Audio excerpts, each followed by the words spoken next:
Hello மக்களே, சிவாயிலே செம இன்ட்ரெஸ்டிங்காக போயிட்டுருக்கு. நம்ம அயலியோட அம்மா நினைவு நாள் தெரிஞ்ச உடனே சிவாவும் இந்திராணியும் சேர்ந்து அவங்க அம்மாக்குள்ள திதி கொடுக்கக்கூடிய சடங்குகள் எல்லாமே செய்துட்ருக்காங்க.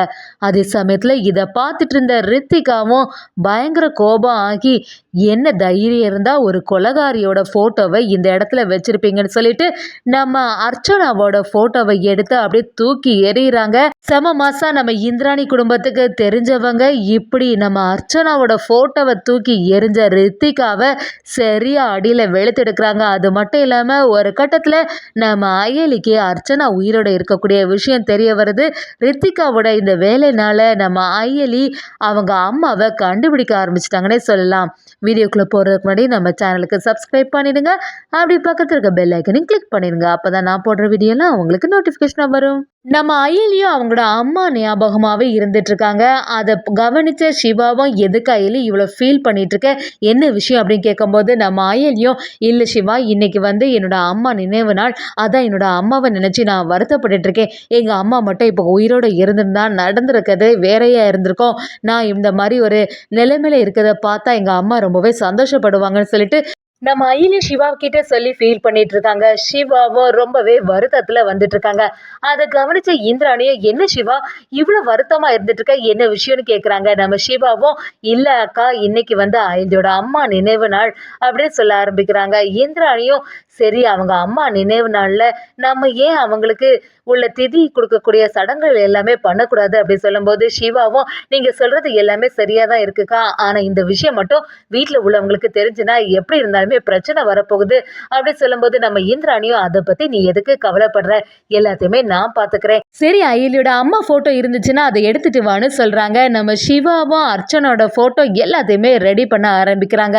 இந்திராணியும் அந்த சாமியார் எல்லாத்தையுமே கூப்பிட்டு இன்னைக்கு வீட்டில் ஒரு சடங்கு பண்ண வேண்டியது இருக்குன்னு சொல்லிட்டு நம்ம அர்ச்சனாவோட ஃபோட்டோவை வச்சுட்டு அங்கே உள்ள எல்லா வேலைகளும் சிவா எடுத்து செய்கிறாங்க. அதே சமயத்தில் இந்திராணி அதுக்கு உதவியாகவே இருந்துட்டு இருக்காங்க. நம்ம அயலியும் வெளியில் பார்க்கும்போது அவங்க அம்மா ஃபோட்டோ அதை பார்த்த உடனே நம்ம அயலியும் ரொம்பவே சந்தோஷப்படுறாங்க. எங்கள் அம்மா நினைவு நாளில் இந்த மாதிரி யாருமே செய்ததில்லை, இது வரைக்கும் யாருமே யோசிச்சதும் இல்லை, நீங்கள் எனக்காக பண்ணதுக்கு ரொம்பவே நன்றி நம்ம சிவாவை பார்த்து சொல்லும்போது சிவாவும், இந்த ஏற்பாடு எல்லாமே நான் பண்ணல அயலி, எல்லாத்துக்குமே காரணம் அக்கா தான், இந்திராணி அக்கா தான், நான் சொன்ன உடனே இந்த ஏற்பாடெல்லாம் செய்ததுன்னு சொல்கிறாங்க. அதை கேட்ட உடனே அயலியும் ரொம்பவே ஃபீல் பண்ணி அழ ஆரம்பிக்கிறாங்க. இந்திராணி கிட்ட போய் அப்படியே கெட்டி அணைச்சி, அண்ணி எனக்காகவா நீங்கள் இதெல்லாம் செய்தீங்க, ரொம்பவே சந்தோஷமாக இருக்குன்னு சொல்லிட்டு சொல்லும்போது நம்ம இந்திராணியை, நீ எதுக்குமே கவலைப்படாத அயலி, உனக்கு இனிமே ஆதரவாக நாங்கள் எல்லாருமே இருக்கோம், நீயும் இந்த குடும்பத்தை சேர்ந்தவ தான், அப்படி இருக்கும்போது உங்கள் அம்மாவுக்கு நினைவு நாள் இந்த வீட்டில் வச்சு சிறப்பாக அந்த சடங்குகள் எல்லாம் பண்ணதில் என்ன பிரச்சனை வந்துட போது, சரி வா அடுத்த காரியங்களை பார்க்க ஆரம்பிப்போம்னு சொல்லிட்டு நம்ம அயலி அந்த இடத்துல உட்கார வைக்கிறாங்க. அந்த சாமியாரும், சரி இந்த நினைவு நாள் அதுமா உங்கள் அம்மாவை நினச்சிக்கோங்க சொல்லிட்டு எல்லா சடங்குகளும் ஒன்று ஒன்றா செய்ய ஆரம்பிக்கிறாங்க. அதே சமயத்தில் அயலிக்கிட்ட, சரி உங்கள் அம்மா ஞாபகமாட்டி இந்த விளக்கை ஏற்றி வைங்கன்னு சொல்லி அந்த ஃபோட்டோக்கு முன்னாடி மாலையும் போட்டுட்டு விளக்கையும் ஏற்றுறதுக்காண்டி ரெடி ஆகிட்டே இருக்காங்க. அந்த சமயம் பார்த்து கரெக்டாக இன்னொரு சைடு பார்த்தீங்கன்னா செல்வனாகி இதெல்லாமே கவனிச்சுட்டு, என்னது இது புதுசாக இருக்குது, எதற்காக இங்கே ஏதோ ஒரு சடங்குகள் பண்ணுற மாதிரி இருக்கே அப்படின்னு கவனிக்கும் போது அங்கே பார்த்தா நம்ம அயிலியோட அம்மா ஃபோட்டோவாக இருக்குது. செல்வனாகி இந்திராணி கிட்ட என்ன இந்திரா இங்கே நடக்குது, எதற்காக இப்போ நம்ம வீட்டில் வச்சு இப்படி ஒரு காரியத்தை பண்ணணும் அப்படி சொல்லும்போது நம்ம இந்திராணியை, என்ன சித்தி பேசுகிறீங்க, அயிலியோட அம்மா நினைவு நாள், அதனால தான் இந்த காரியங்கள் எல்லாம் இங்கே நடக்குதுன்னு சொல்கிறாங்க. அதை கேட்டு டென்ஷனான செல்வனாயும், என்னதான் உங்ககிட்ட சொன்னாலும் நீ புரிஞ்சிக்கவே மாட்டேங்கிற, இவங்களையெல்லாம் இத்தனை நாளாக வீட்டில் இருக்க வச்சதே பெரிய விஷயம், அப்படி இருக்கும்போது இந்த காரியத்தை எல்லாம் இந்த வீட்டில் வச்சு செய்வாங்களான்னு சொல்லி செல்வனாகி இந்திராணி கிட்ட சொன்னாலுமே இந்திராணி கேட்குற மாதிரி இல்லை, செல்வனாகி இதை விடுற மாதிரி இல்லை. அப்படியே ரித்திகா கபிலன் கிட்ட டென்ஷன் ஆக ஆரம்பிக்கிறாங்க. ரித்திகாவும், எதுக்காக அத்தை நீங்கள் இவ்வளோ டென்ஷன் ஆகிறீங்க அப்படி கேட்கும்போது, ஹாலில் போய் நடக்கிற விஷயத்தை எல்லாம் பார்த்தியா, அந்த அயிலியோட அம்மாவோட நினைவு நாளாம், அதுக்காக இந்த இந்திரா இதுவங்க எல்லாருமே சேர்ந்து இந்த மாதிரி அவங்களுக்கு சடங்குகள் பண்ண ஆரம்பிக்கிறாங்களா அப்படின்னு சொல்லிட்டு நம்ம ரித்திகா கிட்ட சொல்லும்போது கபிலனும் டென்ஷன் ஆகுறாங்க. என்ன அக்கா நினைச்சிட்டு இருக்காங்கன்னு புரிய மாட்டேங்குது. அந்த அயலி சிவா தான் என்ன சொன்னாலுமே கேட்டுட்டு இருக்காங்க. இது இங்க இந்த வீட்ல இப்படியே போயிட்டு இருந்ததுன்னா அதுக்கப்புறமா நமக்குன்னு ஒரு மதிப்பு இருக்கவே செய்யாதுன்னு சொல்லிட்டு நம்ம கபிலனும் ரித்திகாவும் யோசிக்க ஆரம்பிக்கிறாங்க. அதே சமயத்துல அர்ச்சனோட போட்டோக்கு முன்னாடி நம்ம அயலி விளக்கேத்தும் போது விளக்கு சரியா மாட்டேங்குது. இதை பார்த்துட்டு இருந்த அந்த சாமியாரும் சரி இன்னொருக்கா அதை விளக்கு ஏத்தி பாருமா அப்படின்னு சொல்றாங்க.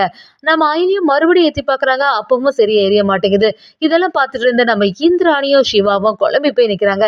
எதுக்காக இப்படி எல்லாம் நடக்குதுன்னு புரிய மாட்டேங்குது அப்படின்னு சொல்லிட்டு யோசிக்கும் போது காத்து சரியா வீசுது. அந்த சமயத்துல நம்ம அர்ச்சனாவோட போட்டோல போட்டிருந்த மாலையும் அப்படியே கீழே விழுது.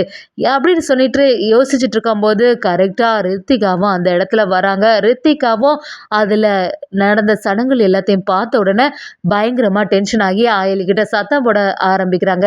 என்ன இங்க நடக்குது? எவ்வளவு தைரியம் இருந்தா இவங்க போட்டோ வச்சு இப்படியெல்லாம் ஒரு சடங்கு காரியம் பண்ணிட்டு இருப்பீங்க அப்படின்னு சொல்லிட்டு இந்திராணி கிட்ட சத்தம் போட ஆரம்பிக்கும் போது இந்திராணியும் என்ன ரித்திகா தேவையில்லாம இன்னைக்கு பேசிட்டு இருக்காத. அயலியோட அம்மாவோட நினைவு நாள் அதுக்காக தான் அவங்களுக்குள்ள எல்லா வேலைகளும் நாங்க பார்த்துட்டு இருக்கோம். அதுல உனக்கு என்ன பிரச்சனை வந்துச்சா அப்படின்னு சொல்லிட்டு சத்தம் போட ஆரம்பிக்கும் போது ரித்திகாவும் அதுல எதிர்த்து நிக்கிறாங்க. என்ன நடந்தாலுமே இந்த காரியம் ஒழுங்கா இங்க நடக்கவே கூடாது. எப்படி ஒரு கொலைகாரியோட போட்டோவை இங்க எடுத்து வைப்பீங்க அப்படின்னு சொல்லிட்டு நம்ம ரித்திகா பிரச்சனை பண்ண ஆரம்பிக்கிறாங்க. அவங்களுக்கு ஆதரவாவே கபிலனும் நம்ம செல்வனாயும் ஆமா ரித்திகா சொல்றதுல என்னதான் தப்பு இருக்கு? இந்த அயலியும் சிவாவையும் இன்னும் வீட்டில் வச்சுட்டு இருக்கதே பெரிய தப்பு. அப்படி இருக்கும்போது இவரோட அம்மாவுக்கு இங்க காரியம் பண்ணணும்னு சொல்லிட்டு யார் அழுதா அப்படின்னு சொல்லி செல்வனாயும் அந்த இடத்துல பிரச்சனை பண்ணும்போது உதய பெருமாளும் கொஞ்சம் பொறுமையா இரு அப்படின்னு சொல்லிட்டு சொன்னாலுமே கபிலன் யாருமே கேட்குற மாதிரி இல்லை. ரித்திகாவும் ஒரு கட்டத்துல இனிமே இந்த காரியம் ஒழுங்கா நடக்கவே கூடாது. இவங்களோட போட்டோவை எடுத்து இப்ப வெளியில போட வேண்டியதான். இப்படி ஒரு போட்டோவை இந்த வீட்லயே இருக்கக்கூடாதுன்னு சொல்லிட்டு ரித்திகா பயங்கரமா டென்ஷன் ஆகுறாங்க. அப்படி நம்ம அர்ச்சனாவோட போட்டோவை எடுக்கும்போது அயலியும் சிவாவும் அதை தடுத்து நிறுத்துறாங்க. நம்ம அயலியும் ரித்திகா கிட்ட ரித்திகா உங்ககிட்ட நான் ஏற்கனவே சொல்லியிருக்கேன் இந்த மாதிரி எந்த பிரச்சனையும் பண்ணாத என்னோட அம்மா போட்டோவை எடுக்கவே செய்யாதன்னு சொன்னாலுமே ரித்திகா கேட்குற மாதிரி இல்லை. அப்படி நம்ம அர்ச்சனா போட்டோவை எடுத்துட்டு வந்து வெளியில தூக்கி வீசதுக்கு போறாங்க. அந்த சமயத்துல நம்ம உதய பெருமாள் இந்திராணி எல்லாருமே சேர்ந்து நம்ம அயலிக்கு ஆதரவா நின்று அந்த ரித்திகாவுக்கு எதிர்த்து நிற்கிறாங்க. ரித்திகா கிட்ட இந்த போட்டோவை தூக்கி எறியாத கொஞ்சம் பொறுமையை ரித்திகான்னு சொல்லும்போது ரித்திகா கேட்குற மாதிரில ரித்திகாவும் அந்த போட்டோவை தூக்கி எறிகிறாங்க. கரெக்டாட்டு தூக்கி எறியும் போது வாசல்ல ஒருத்தவங்க வராங்க. வந்து நம்ம அர்ச்சனாவோட போட்டோவை பார்த்த உடனே அதிர்ச்சி ஆயிடுறாங்க. எவ்வளோ தைரியம் தான் இவ்வளோ பெரிய ஆஃபீஸரோட போட்டோவை இப்படி தூக்கி எறிவா யார் இது அப்படி சொல்லிட்டு பார்க்கும்போது ரித்திகாவா இருக்குது. அவங்களும் வந்து ரித்திகாவை அடியில் வெளுத்தெடுக்கிறாங்க. இதை கொஞ்சம் கூட ரித்திகா எதிர்பார்க்கவே இல்லை. அவங்களும் வந்து நம்ம ரித்திகா கிட்ட என்ன இங்க நடக்குது?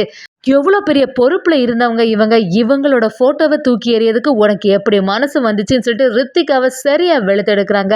அங்க வந்தவங்களும் நம்ம இந்திராணியோட சொந்தக்காரங்களா இருக்குது. இந்திராணியோட அப்பாவுக்கும் நம்ம அர்ச்சனாவுக்கும் நெருங்கியவங்களா இருக்காங்க. அதே சமயத்துல அந்த போட்டோவை பார்த்துட்டு நம்ம அயலிக்கிட்ட வந்து எல்லா விஷயத்தையுமே சொல்ல ஆரம்பிக்கிறாங்க. இது எதுக்காக இந்த போட்டோ இங்க வந்துச்சுன்னு விசாரிக்கும் போது நம்ம அயலியோட அம்மான்னு தெரிய வருது.